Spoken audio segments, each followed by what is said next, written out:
আজকের ভিডিওতে যে কথাগুলো বলবো সেগুলো কোনো ডাক্তারই আপনাকে বলবে না। কেন জানেন? কারণ আপনি যদি জানতেন তাহলে আপনি হয়তো আর কখনোই ব্যথার ট্যাবলেট মুখে দিতেন না।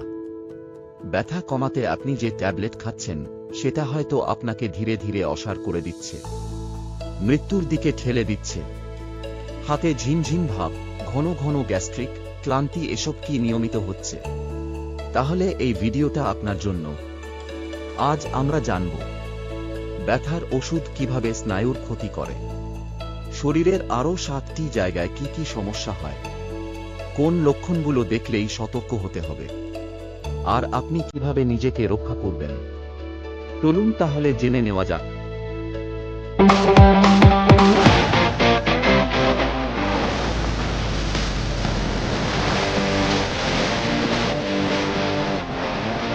নার্ভ ড্যামেজ সহজ ভাষায় ব্যাখ্যা। ব্যথার ওষুধ নিয়মিত খেলে আমাদের স্নায়ুগুলো ঠিকমতো কাজ করা বন্ধ করে দেয়। মাথা, মেরুদণ্ড আর হাত পায়ের সাথে মস্তিষ্কের যোগাযোগ দুর্বল হয়ে যায়। ফলে একসময় হাত পা ঝিনঝিন করে, অবশ লাগে বা ব্যথার জায়গাটা অদ্ভুতভাবে বোবা হয়ে যায়। বিশেষ করে ট্রামাডল, ডিক্লোফেনাক জাতীয় ওষুধ বেশি খেলে এই সমস্যা বেশি হয়। এমনও হতে পারে শরীরে ব্যথা নেই, তবুও যন্ত্রণা হচ্ছে, কারণ স্নায়ুই ক্ষতিগ্রস্ত। শরীরের আরও 7টি ক্ষতি সহজে করে।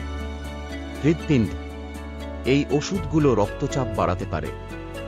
যাদের আগে থেকেই প্রেসার আছে তাদের জন্য হার্টের সমস্যা হঠাৎ বেড়ে যেতে পারে। লিভার, প্যারাসিটামল বেশি খেলেই লিভারে চাপ পড়ে। একসময় লিভার ঠিকমতো কাজ করা বন্ধ করে দেয়, কিন্তু সেটা অনেক সময় বুঝতেই পারা যায় না। কিডনি, কিডনির কাজ হচ্ছে শরীর থেকে বর্জ্য বের করে দেওয়া। এই ওষুধ বেশি খেলে কিডনি ঠিকমতো ফিল্টার করতে পারে না, ফলে প্রস্রাব কমে আসে, ফেনা হয় বা শরীর ফুলে যেতে শুরু করে। পাকস্থলী, খালি পেটে ব্যথার ওষুধ খেলে অনেকের পেটে জ্বালা, গ্যাস, গ্যাস্ট্রিক, এমনকি রক্তবমি হয়। পাকস্থলীর ভেতরের দেয়ালে ক্ষত তৈরি হয়, যেটা চোখে দেখা যায় না কিন্তু খুব কষ্টকর। হাড় ও গাঁট, ব্যথা কমাতে গিয়ে আমরা ব্যায়াম বা নড়াচড়া কমিয়ে দিই, ফলে হাড় দুর্বল হয়।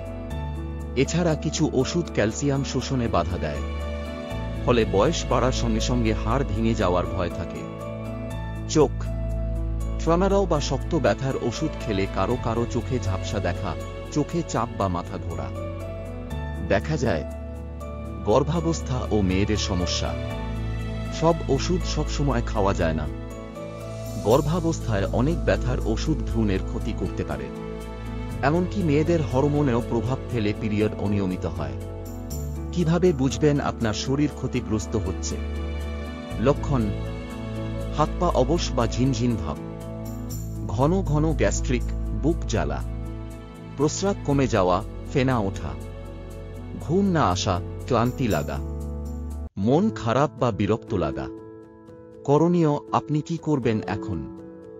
ডাক্তারের পরামর্শ ছাড়া ব্যথার ওষুধ খাবেন না। 3 দিনের বেশি একটানা খাবেন না। ব্যথার কারণ খুঁজে চিকিৎসা করুন। ফিজিওথেরাপি, আয়ুর্বেদ বা ঘরোয়া উপায় চেষ্টা করুন। কিডনি লিভারের টেস্ট বছরে একবার করুন যদি নিয়মিত ব্যথার ওষুধ খান। শেষ কথা, সাবধানতার বার্তা: ব্যথা চাপা দিলেই তো ব্যথা সারে না, ভেতরে ভেতরে শরীর খেয়ে ফেলে চুপচাপ এই ট্যাবলেটগুলো। সচেতন হন। সুস্থ থাকার আসল পথ ব্যথা কমানো নয়, ব্যথার কারণ দূর করা। এই কথাগুলো শুধু মন থেকে বলা হচ্ছে না। এই ভিডিওতে ব্যবহৃত তথ্যগুলো নিচের বিশ্বস্ত উৎস থেকে নেওয়া হয়েছে। ওয়েন, হার্ভার্ড, মেয়ো ক্লিনিক, ভারত সরকারের ন্যাপ ও AIIMS guideline, PubMed research paper. বিস্তারিত জানতে চাইলে ডিসক্রিপশনে দেওয়া লিঙ্কগুলো দেখুন। ভিডিওটি দেখে কেউ নিয়মিত ব্যথার ওষুধ খাওয়ার আগে অন্তত একবার ভাববে।